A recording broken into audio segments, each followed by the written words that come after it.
This is the webinar Mastering AV for Association Meetings.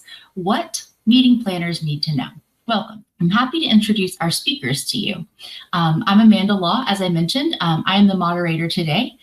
Erin Buono is joining us today. Erin is Cadmium's Senior Product Marketing Manager and the knower of all things speaker ready room. So we're going to leverage her expertise and have her come in and explain a little bit more about what that is and how it can help.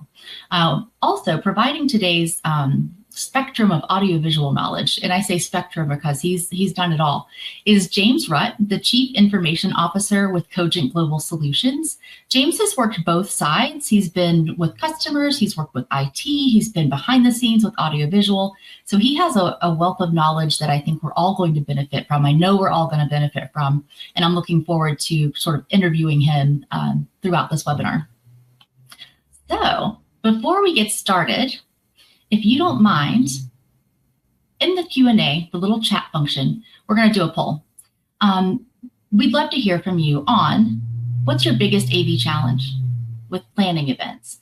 Not necessarily the on-site, unless on-site is your biggest challenge, but what is it? So budgeting, understanding terms, communicating with audiovisual team, managing on-site experience, etc.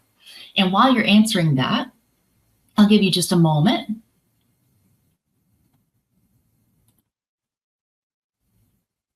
I see some things coming in here.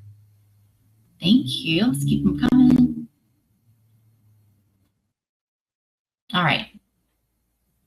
Thank you for that. We'll get back to that in just a moment. I would like to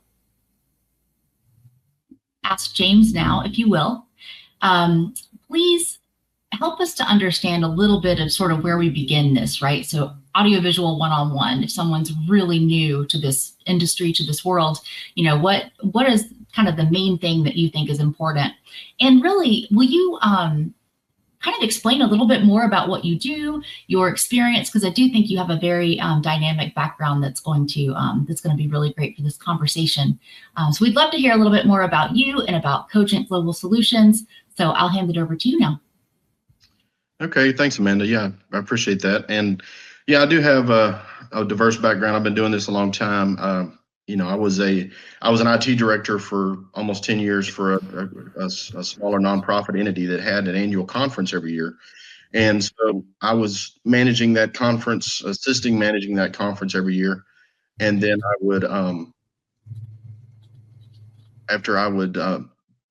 manage the conference. And then so while I was at the conference, I was able to work on the AV side and understand more and more about it. And so eventually I decided to pursue a career in the AV industry and primarily started out with doing IT work for the most part in the AV industry, and then moving over, you know, into broader areas, sales, production management, all the different aspects and all the different areas of the events industry. And so, you know, I've had, like I said, a very diverse background. And I would say that as far as, you know, understanding terms and terminology, it's not a bad idea for meeting planners and folks that are involved in meetings to understand terms. But I will say that it's really the job of the production company. It's my job to understand it, obviously, because it's my job. And it's my job to explain it to you in layman's terms so that you can understand it and make sure that it fits your event. Because not everything that you hear, you know, is specific to every event that's out there. There are events that there's smaller events that don't do all the things that the large events do, obviously, and vice versa. And so it's really a job of a production company to assist you in understanding those areas of need. And I apologize, I think my camera has frozen. So thank you for explaining a little bit how, like, you're the expert, you're the one that's going to be walking us through that. That gives me as a meeting planner a lot of relief. Even as long as I've been in the industry, I still feel like I need to come into the conversation knowing, like, having a really good knowledge. So it's really helpful to have suppliers like you who are walking us through that. And I would encourage others to trust that that's what you want to do, right? So that's awesome. Okay, so when it comes to understanding equipment needs, so a little bit more of like the tactical items for different event types, what should planners be thinking about? Kind of what's like their first their first stop, right? When they're starting to plan, what should they go ahead and like have in their mind before they even understand necessarily the venue or the overall scope? Well, as it does for everyone, it doesn't matter whether you're, working for a super rich organization or a very small organization. Budget's what it's all going to come down to. And so understanding what it is that you're trying to accomplish for your event, site visits to the location are important in this process. You need to go and visit the location and lay your meeting out based on the different scenarios. Your more popular sessions, you need to make certain that you're putting those in rooms that are large enough to accommodate everybody that's going to want to be a part of those. Keeping that into account. What is it that your presenters are going to be doing in those sessions? If they're just going to be talking heads that are at a podium, then you probably don't need to invest a lot of money in extra AV. It depends on the scenario. So you want to look at your general session. Obviously, is an area where you're probably going to have your largest spend, and you're going to concern yourself with not only audio components, because in that scenario, most likely you're going to have presenters are going to want to move around on the stage, having wireless microphones. You're obviously going to have lighting that's going to light the stage, especially if you're doing camera. And and here's one of those terms we talk about, IMAG. And for those of you that aren't familiar, it's when you're sitting in a general session and there's a switching that's happening in the room where they're going between what's the slides, particularly of the presenter, and then maybe a camera shot of the presenter or presenters or panel or whatever that is that's happening, on the stage at that moment.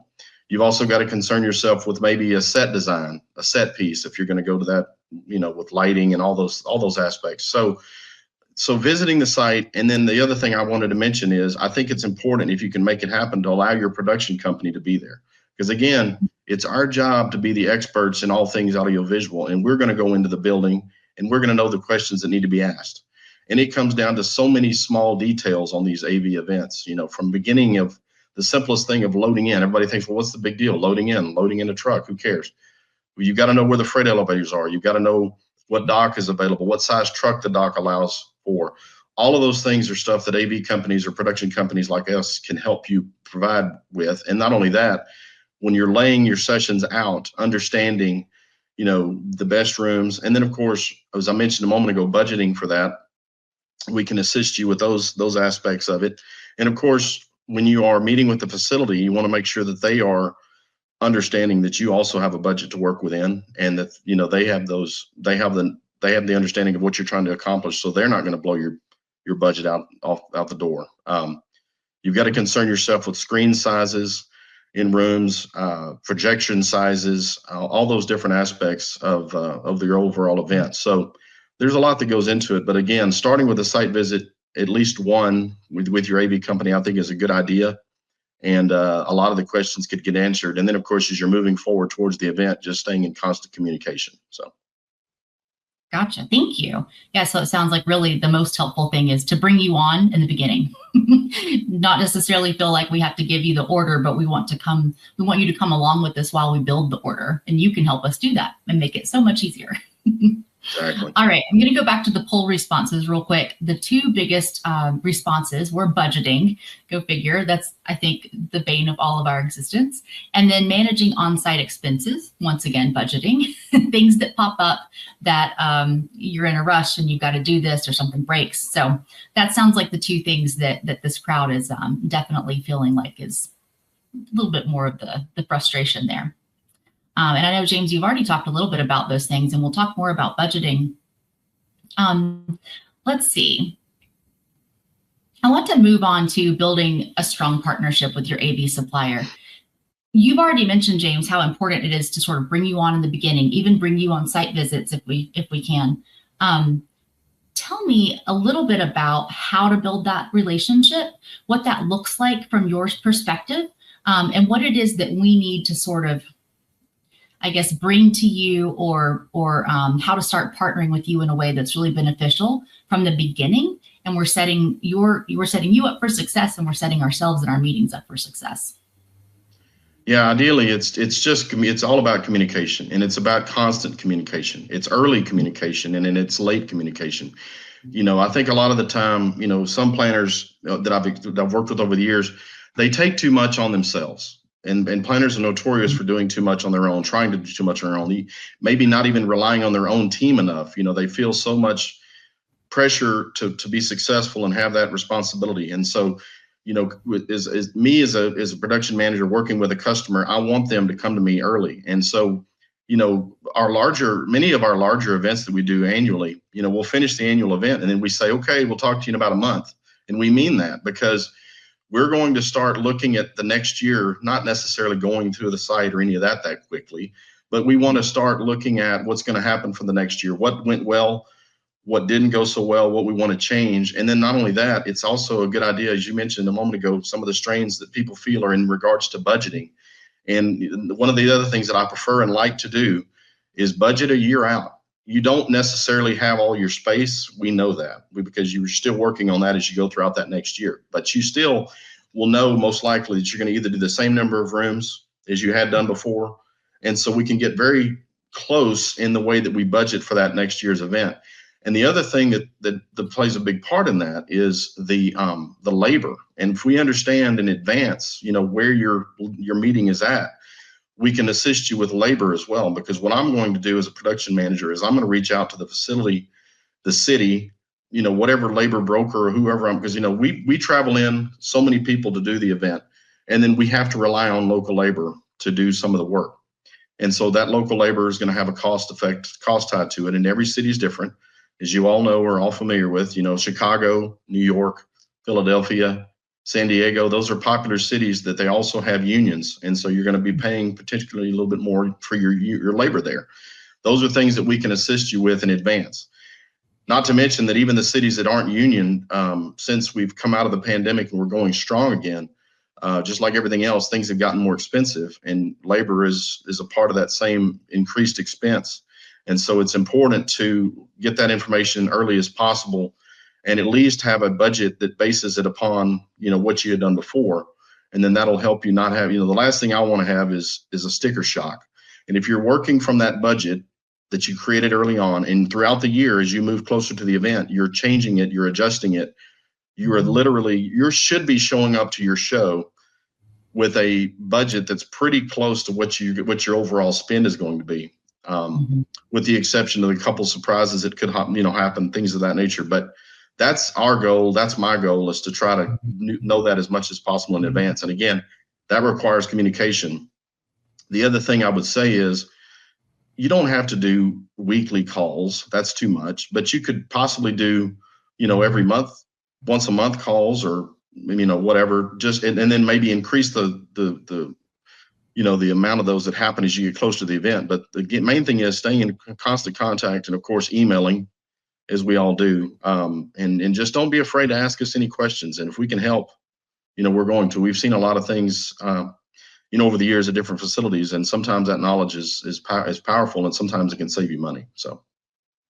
Absolutely. I know communication is key in all the aspects of managing and preparing for an event. But you said the other day, actually, I asked you and you said over communicate. If you're questioning it, send it to me. If it's a 2-word email, send it to me. So that was helpful for me, knowing that, okay, I'm not driving you nuts with emails, but you're actually, able to use that information sometimes. And even if you don't, it's in your back pocket. So I appreciate that. Definitely important. Okay, so within the same area of having a strong relationship with your AV supplier, I want to ask you another question about best practices for that relationship. And I also like best practices that really help that relationship become strong and then remain strong, right? Like you said, you might start working the next month with the same group on their next annual meeting. So would love to hear a little bit about, and you've already answered the check-ins, which thank you for answering that part of the question, but feedback that you get too. So you're kind of building that trust, and then what kind of feedback is helpful. And I also want to just remind the audience, feel free to send in questions. If you have a question for James, send it in. So with that, James, I'll ask you to talk a little bit about best practices, please. So yeah, it's best practices, and I want to make sure I understand the question, Amanda. Are you talking about best practices for communication still, or are we talking about, just to make sure I'm clear? No, thank you. My apologies. So for keeping the relationship strong, kind of once you've built it and you're going throughout the year trying to keep in touch, what helps you? Feedback, touching base even before you have all of your information ready, that sort of thing. Yeah, that makes sense. Thank you. Yeah, I think, one of the things that we've done with some of our customers, and I think the ones that do this, it's a great idea.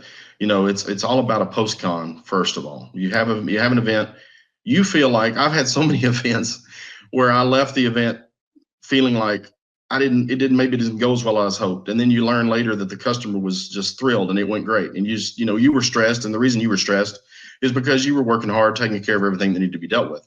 I've also had situations where, you thought everything was great. And then you find out later that this was an issue. We just didn't know about it. So I think that it's critical to let me or whoever your lead on your event to know of any issue. Doesn't matter how big or how small.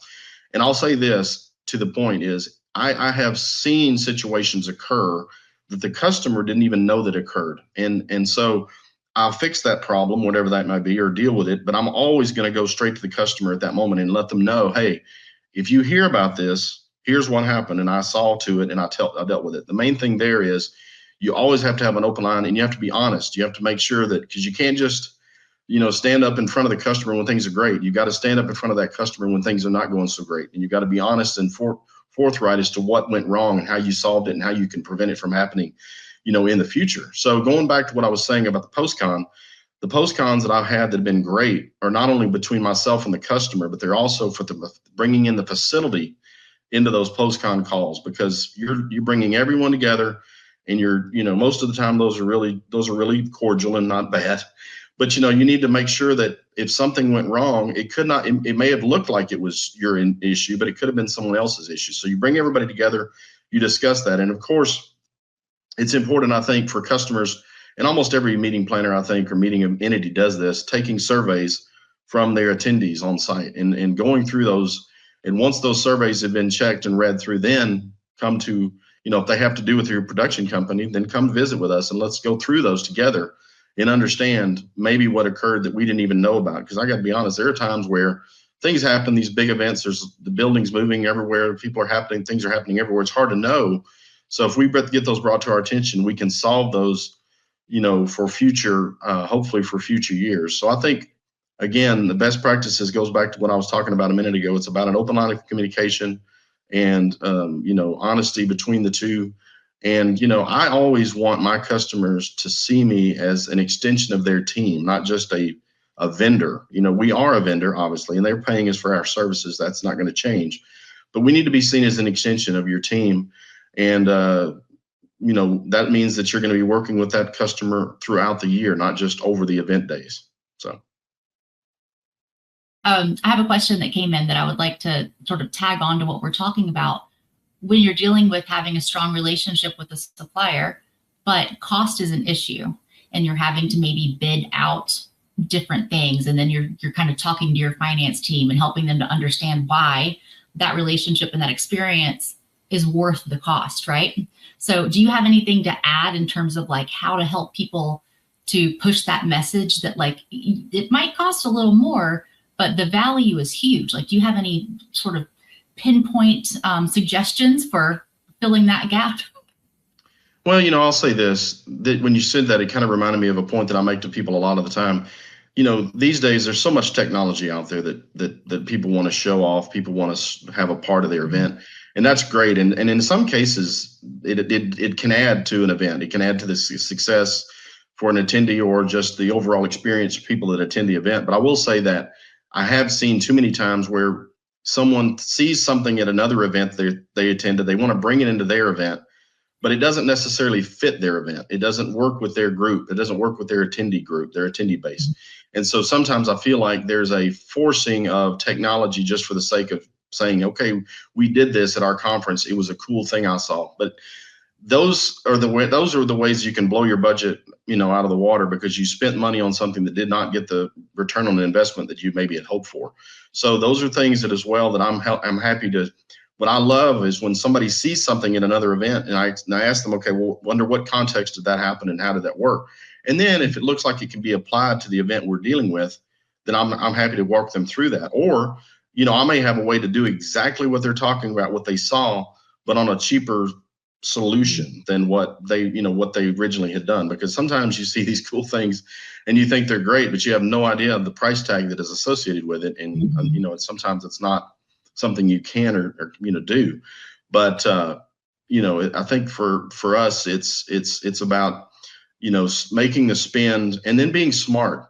Something as simple as paying attention to your breakout rooms. I'll see a lot of situations within breakout rooms where customers are not flowing their meeting through those rooms properly. And what you end up with, if you're not careful, is wasted space, wasted rooms, and you're literally setting up and tearing down in these other spaces. And there's where you incur labor costs. You want to do as much as you can to make sure you're using your space wisely. And that's another thing that we can help with, is looking at your overall event, looking at the space that's there from the facility, and making sure you're taking advantage of that space. So we are not, having to charge you too much in labor because of tear downs. And then of course you end up with, if there's overtime or late evenings or early mornings, those are adding to your budget, overall adding to your expenses. Another thing I like to mention is this is becoming a more popular scenario where general session rooms that are usually, in some cases you've seen them where they're done with an opening general session and a closing general session, and that's it. That is a big room with a lot of expensive audio visual in it that you're paying for. And so I'm also a fan of customers that have started to run breakout sessions through those rooms, and they're putting their bigger sessions in there where they're, who cares if there's a few chairs that are extra in there, or maybe there's even a scenario where the house could take the chairs away and put them back if you needed to. But taking advantage of those bigger spend rooms by using them multiple times, you're going to get more bang for your buck. I think that's important. Wonderful. Yeah, I've actually seen that personally. I was nervous to put a breakout in our large general session room, right? It's going to feel cavernous. But I walked into a breakout session on an event that I did last year, and actually everyone was kind of sitting up close to the presenter, and the presenter who was on the stage ended up coming down and kind of having like a little bit of a one-on-one conversation with that group with the questions they had after the presentation. And it was just really cool. It was actually very intimate and very authentic, was really great. So yeah, I highly recommend using those general session rooms for breakouts. Okay, so another quick question for the audience as we move into the budget piece. So is it a struggle for you to really go back to your organization now, especially with prices the way they are? Are you finding that it's harder now to justify the suppliers you want, or do you find it's about the same as it was, maybe a couple of years ago? And we'll come back and find out what you each say. So let's see here. Let's move into budget planning for audiovisual services. And we've touched on a few things here, and I think this is going to be a really helpful bit of information here. There's already someone that's asked a question about on-site expenses. We'll get to that. That's kind of the next section that we'll talk about. They said the TV costs, audiovisual costs always seem to creep up once you get on site. Yes, they do. So we'll get to the on-site questions here in a minute. But James, I want to talk about something that always comes into play when it comes to audiovisual, that being budgeting, right? And so how do we plan for the services effectively so we can avoid some of those surprise expenses on site? And also we could maybe walk us through some key items that planners should include in their budget in the beginning so that it's not so much of a surprise down the road. Yeah, again, I think that it comes down to working with us early on about what your vision is, because the on-site challenges, that the extra expenses, they can't always be avoided depending on the scenario, but they can definitely be planned for in advance, and hopefully gotten rid of if possible. And most of it comes down to just making certain that what it is that you're looking to put into a room. And then we're gonna make sure that we're gonna be clear with you. I'll say this, what you said a minute ago brought this to my mind about on-site expenses usually happen, and that's true. Increases in costs happen, but I would say that majority of the time, those are revolving around labor. It's my objective when I get on site to do my best to control labor. And the best way to control labor, if you're going into the event with a set number of people, that number shouldn't really change. The thing that's going to change that number is overtime, double time, meal penalties, all of those things that can happen. And that's my job as a production manager to control those costs. And so, I think that that is something that it's my job to do. Now, there are going to be situations, and sometimes it looks like it's your AV production company's issue or fault, but there are situations where the facility causes it. I see this in hotel properties a lot, where there wasn't clear communication ahead of the event that this room that you're moving into was not going to be available until the day of at 6 a.m. and your meeting starts at 9 a.m. That's why the communication is so critical, because guess what? If that is found out too late, that means that I'm having to come in probably super early in the morning to get everything ready to set that room quickly. And then you're going to be super stressed because it's going to literally be set to go when you could have had it, done earlier. Maybe something else could have been done differently if you'd have known that in advance. The other challenge you run into is move in, move out costs. You want to make certain that you're working with the building, convention center or hotel, about any meetings that are occurring in the facility before you're coming in and after on your way out, because we've had situations where they worked the contract, they didn't pay attention that their room was going to go away at midnight. They had the building had sold that to someone else that's going to be moving in literally at midnight, which means that your production company is loading out at midnight. And so I can't do anything about the fact that I've got, late costs involved there, but those are things that you can plan for. Hopefully that kind of goes to what the area which you were looking for with that question. So. Yes, it does. Thank you. Long-winded question, but a great answer. I think that's really helpful. And I think people are really responding. I know people are responding to this here. Our audience is responding. I had one comment says, really good partners find a way to work within your budget. And I think that's absolutely true. And I know that you're one of those great partners, James, and that's really what you're hitting on is you all can help from the beginning. Let us help from the beginning. So I have a couple of questions that have come in from the audience. Thank you.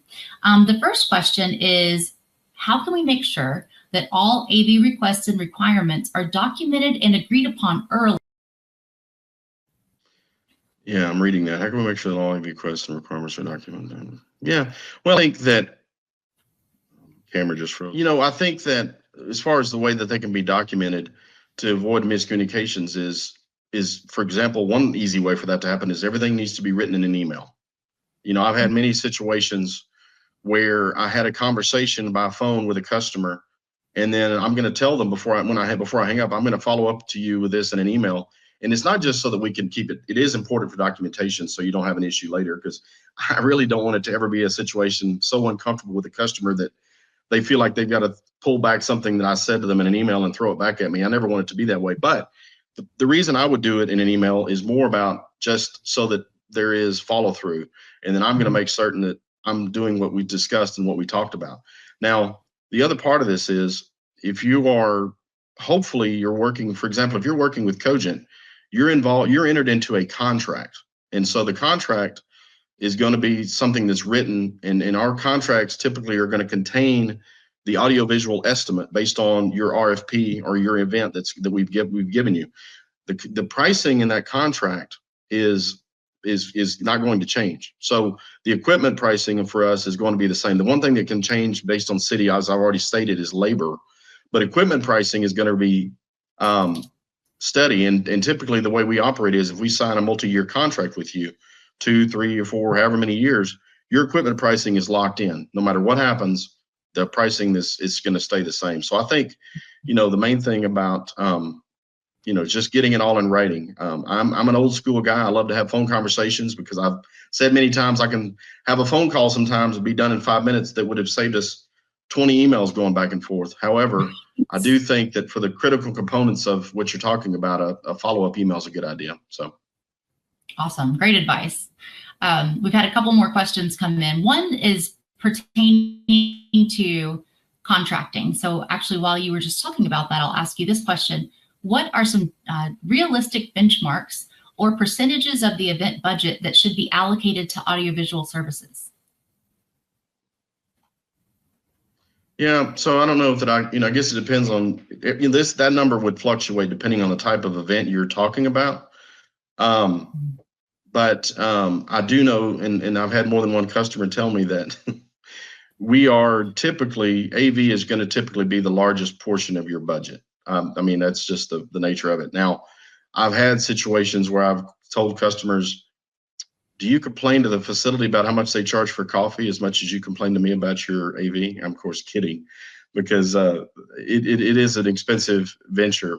But as far as knowing to tell, as far as giving you answers to how much percentage of your overall event, I guess it would be, it would depend on what you're trying to accomplish. I mean, if you're, we have events that we do a citywide that we are definitely not their biggest expenditure. And the reason is because even though they're in multiple locations, multiple properties, their meeting is it's a scientific meeting, very cookie cutter, very simple. We're talking about a tripod screen, a projector, and a microphone in every single room. So even though there's multiple breakout rooms in the different locations, they're spending more on facilities and more money on food and beverage and busing and all the things that you do in a citywide than you do with us. Now, if your event is, for example, if you're having a convention center meeting and you have, say you're in Houston, Texas, is a good example. You fill the convention center up and then you have your general session at the Toyota Center because it's a big general session in the round. Guess that's going to be a large portion of your AV budget for certain, much bigger portion of it. As far as trying to put a percentage number on it, I don't know that I can, but it really comes down to, again, that open communication and having us give you budget so you understand, how much of a percentage of the portion it's going to be. So, right, yeah, great answer. I in my experience, I tend to, with a meeting, let's say a meeting at a hotel, I might plan on 30 to 40% of my budget being audiovisual. Sometimes a little less, maybe even a quarter. But when I'm planning an event with a general session, especially at a convention center, I go 50 to 65%. Right. Because it does take all of that production value. So I think that is really important. And like you said, bringing you along from the beginning, even if we don't have a budget, you can help us create what the budget, ideally could be, and then what it should be, and all that good stuff. So thank you. We've got some other good questions coming in. We will we'll come back to a couple of them here at the end. Let's see. So let's talk a little bit about the on-site expenses. We've already brought that up. We've already, kind of touched on that a couple times, but it's often the trickiest part because, like you said, things will come up. Often it's labor that relates to audiovisual. Is there anything else that we can do going into it to prepare ourselves, maybe to prepare leadership or our committee, that we know there's going to be on-site costs? We may not be able to tell you what they are or to plan for them by number, but it's probably going to happen, and it's not necessarily our fault as the planner or your fault as the supplier. Things just happen. So do you have any advice, I guess, kind of going into those conversations and going into the event knowing that there very well might be additional costs on site? Yeah, I think this goes back to what we talked a little bit earlier in understanding, what you did at your last event and keeping up with that information so that you have that as a tool for the next year. That's very, very critical. There's these days, internet is a big portion of people's budgets when it comes to their meeting space. There's got to be, and we're going to talk a little bit more about that, I think, is when we discuss Speaker Ready, but internet is a big thing. The good news about the internet is I don't know of any facility out there that cannot give you a report at the end of your event that tells you, okay, this is how much bandwidth you used for your wireless that you were giving to your attendees. This is how much bandwidth you used for your registration. This is how much bandwidth you used for whatever component of your event that had. That information can be gotten to in a graph, a report. You've got that with you then, and then maybe the next year you're looking at it and going, okay, this facility charges more for that service than what the previous facility did, which, believe me, is going to happen everywhere every year. So maybe you make decisions based on what you did, and you say to yourself, well, we ordered this much bandwidth for the wireless, but we didn't use but half of that. I'm going to pay for half of that this year because we know we can get away with it. Maybe that's something you do to save money. The other part, and that it doesn't have to just be internet components of that. It could be anything that's going on, with your overall budget, as far as the hotel or the convention center space, making certain that your most popular sessions, as we've already talked about, are you're making sure that you're putting those in your general session. So I think it's really about history. History is very important when it comes to looking towards the next event, and then you can tell your board, in working with your production company with me, I'm going to be able to tell you, this year you should expect it to be more expensive in this area because we're going to this specific city. And that could be labor related, could be technology related, could be building related, it could be, different aspects depending on what the scenario is. So. Got it. Okay, great. Yeah, I think contingency planning is a must, but also you mentioned history, and that's something I've learned later, as my career continues. And like into 20 years, I am constantly trying to keep good records. Because sometimes you're like, oh my goodness, let's just get past this event and move on to the next. But I found being able to go back to the year before is critical. It's so helpful. So absolutely, really important. I agree with that. I got a great question that came in. What is the best way to distribute the on-site contact for audiovisual? Should the needs be sent to the event manager or event planner, and that's the first point of contact, or should they be triaged by someone else immediately, right? Maybe by the venue, maybe by a decorator, what have you. So yeah, like who's the first point of contact that you would go to for an issue or for a need?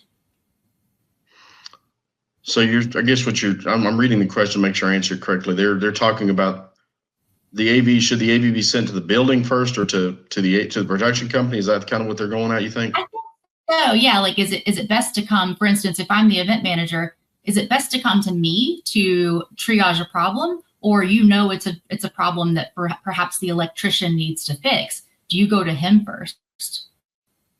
Yeah, I think personally, just knowing the way that we operate, I would say that it would be best to leverage someone like myself first than it would be to go to the building, because what I'm going to be speaking to you from is a level of experience potentially that, we just, for example, Louisville, Kentucky, strangely enough, doesn't seem like that popular of a city maybe to some of you, but I've done 5 events there in the last 2 years. So it suddenly just was one of those cities. So if you told me you were going to Louisville, Kentucky, I'm going to know every little piece of what's going on there and what's going to happen there. So if you're questioning whether or not you should reach out to the building about electrical or whatever, I would say if you start with me, there's a good chance that I'm going to be able to help you with that, knowing the answers, at least telling you what you should expect or telling you the best way to ask the question that you have of the facility. And sometimes it makes more sense to come to me and just let me handle it. Because again, I think that a lot of times, as I've already stated early on in this, that meeting planners take too much on themselves. And I don't know very many meeting planners who are electricians, right? That's not their job. But these days, that's what's almost expected of them, because they start talking to them all these terms about how many amps you need for this or amps you need for that. Those are the job of a production company that we should be able to assist you with. So even if it doesn't have to do necessarily with anything that we're plugging in, that's something that we can always potentially reach out to the facility and then let it go down from there. Now, there are going to be situations where I'm going to say to you, this is what I think you would do, but I don't know definitively. So what I would suggest you do is you go to the event manager. And when I say event manager, I'm talking about the building event manager, because that's the individual that's going to triage it down, as it was stated in the question, to her electrician, her IT person, whoever that might be, and then get the answers that you need. And maybe there's a situation where she or he puts you in direct contact with whoever that is as well. So. Got it. Okay, great. Thank you. I want to actually bring Aaron in for a question. As we're talking about on-site expenses and budgeting and ways that we can sort of keep control of these things. I know that our speaker ready room was kind of produced in part to help with that, because you're going in more prepared than I think than you could otherwise. So Erin, I want to ask you, how do you feel like the Speaker Ready Room relates to budgeting and what we're talking about, and how can it be a good help to keep things on track? Yeah, absolutely. So there's a couple of components that I'll try to introduce, but the idea was we had a lot of event planners working with AV providers, just like James, trying to help facilitate and manage that presentation distribution throughout the event, making sure that James's team isn't overtasked with some of the work that it takes to help support presenters, and making sure those files are in the right places and synced up properly. And really all of that developed into what we have rolled out back last month. Sorry, I had to think what month we're in. We rolled out last month the Speaker Ready system from Cadmium. So this is an event scribe solution that is now available, and something that if anybody wants to learn more details about, I'll give you information in a moment. But I'll give you the high level information here. So Speaker Ready system is a on-site solution that connects essentially anything that our customers might use if they are current customers today within our education harvester. That's where we collect ahead of an event. We collect speaker information, we collect the schedule of the events and the presentations themselves that speakers can submit. That all is kind of stored up front in Education Harvester. What Speaker Ready system does is it becomes an on-site hub of that content and that information. So what happens is the AV provider in this case helps go through an activation process for the different devices that are used at the event itself.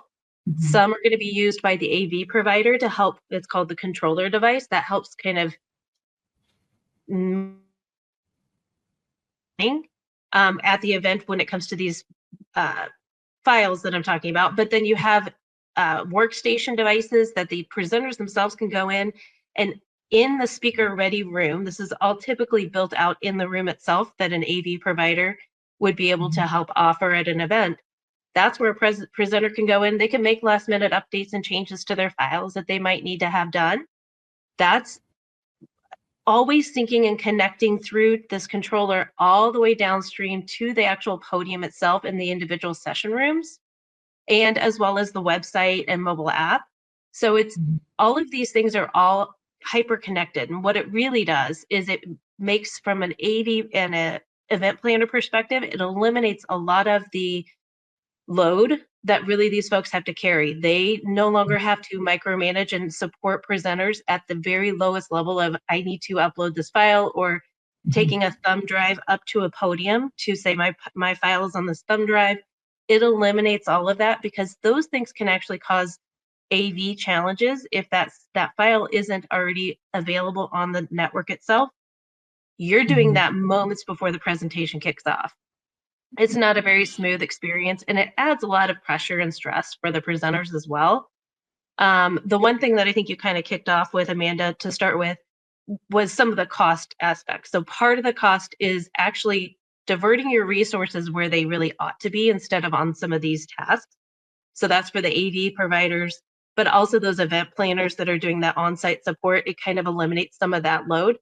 But then the other is, from an internet perspective, it's all networked together. So yes, you do need internet to activate these devices that I mentioned, the controller, these workstations that the speakers use, as well as the podium itself.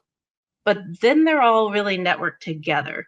So you don't have that heavy internet load that you have to worry about at the podiums themselves, for instance.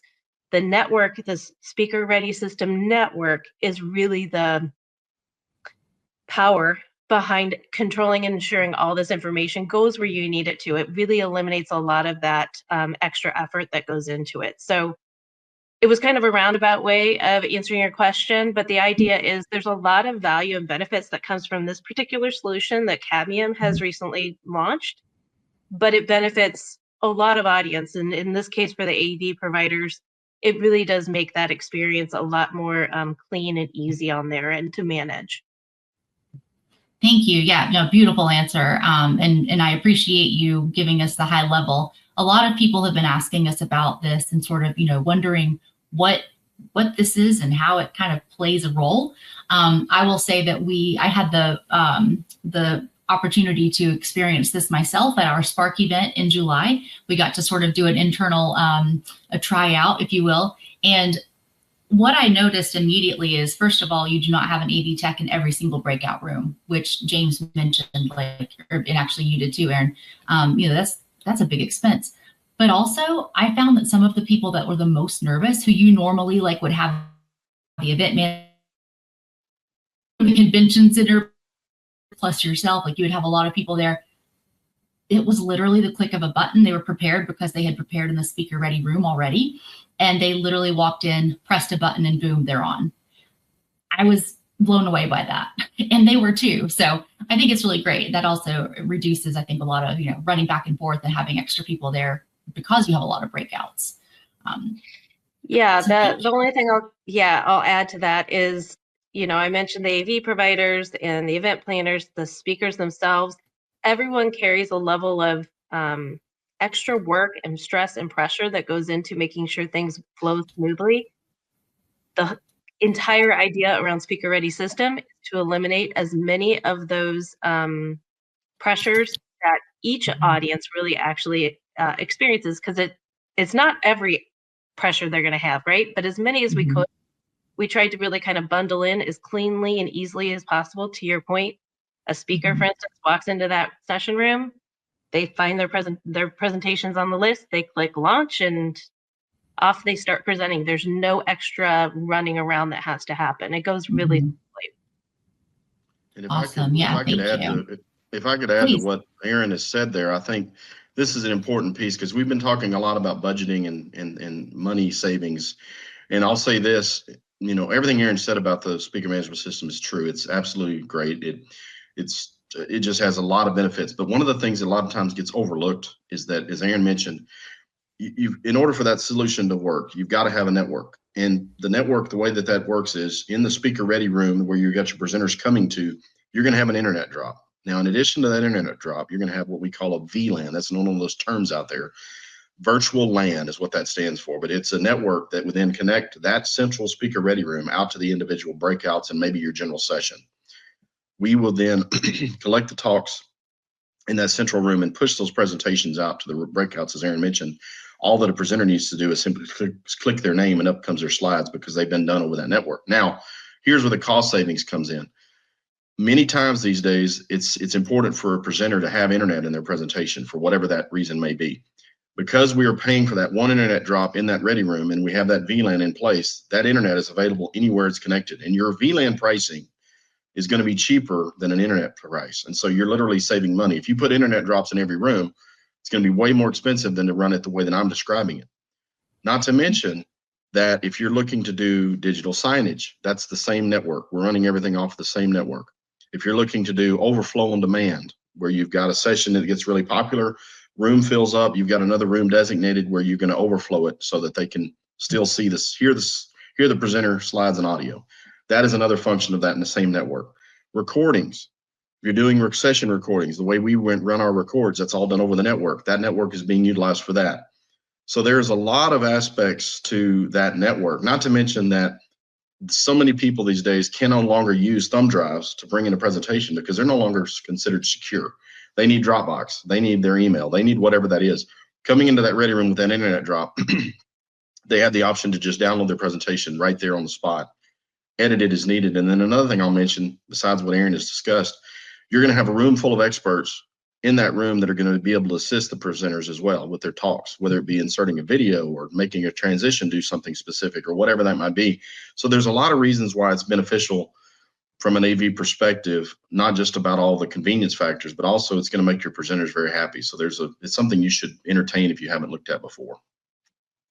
Awesome. Great synopsis. Thank you.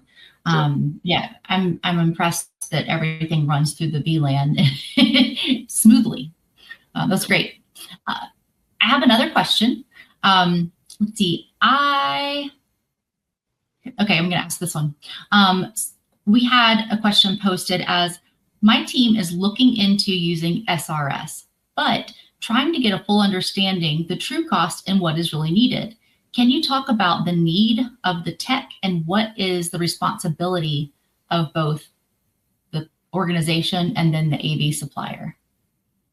And I'm thinking, James, you're probably the one to ask that question, but if Aaron has anything to add too.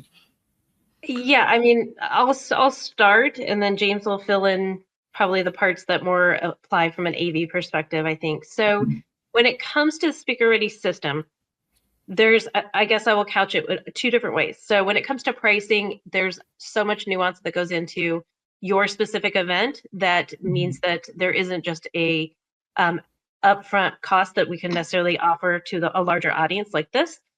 Working with your account team will give you the information definitely that you need when it comes to pricing. When it comes to how does the actual technology work, I'm going to offer two different things just for the sake of time. One, we had a presentation about a month and a half ago-ish that is going to be available to you all. We highly recommend you go through it. It gives you an introduction to Speaker Ready System. I gave you a 60-second version of what this actual webinar will offer you.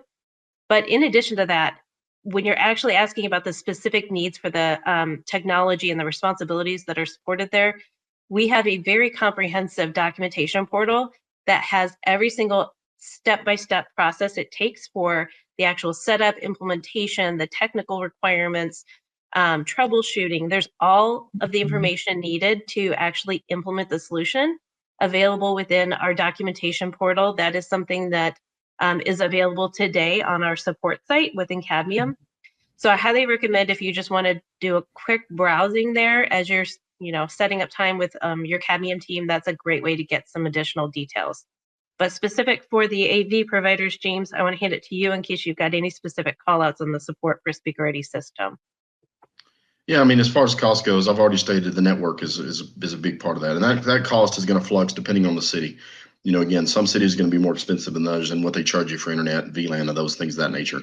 But again, your supplier, that's something they should be able to help you with. I mean, it's very common for me to reach out to a facility to get an estimate because I'm going to ask the right questions of the facility to make sure we're getting an estimate on what they need, not what the facility thinks they may need. So we want to make sure you're getting an accurate quote on that network. And then, of course, you've got to worry about computers. There's going to be a hard cost of the laptops that you're going to be putting in each breakout room in addition to the ones that are getting used in the speaker ready room for presenters to work with. So you got a hard cost there. And then, of course, the labor for that person or persons that are going to be in that ready room to assist presenters as they come in. There's going to be a hard cost there. And that the number of folks that are in that room really kind of, in my mind, depends on the busyness of the meeting and how many presenters and all of that. But those are all costs that can be figured out. So. Awesome. Thank you both. We'll include some more information about the Speaker Ready system in our follow-up communication to you and some resources if you want to check into some things and do a little bit more of a deep dive. We encourage you to. I want to go ahead and start wrapping us up here. Again, we thank you for joining us. We really appreciate you being here.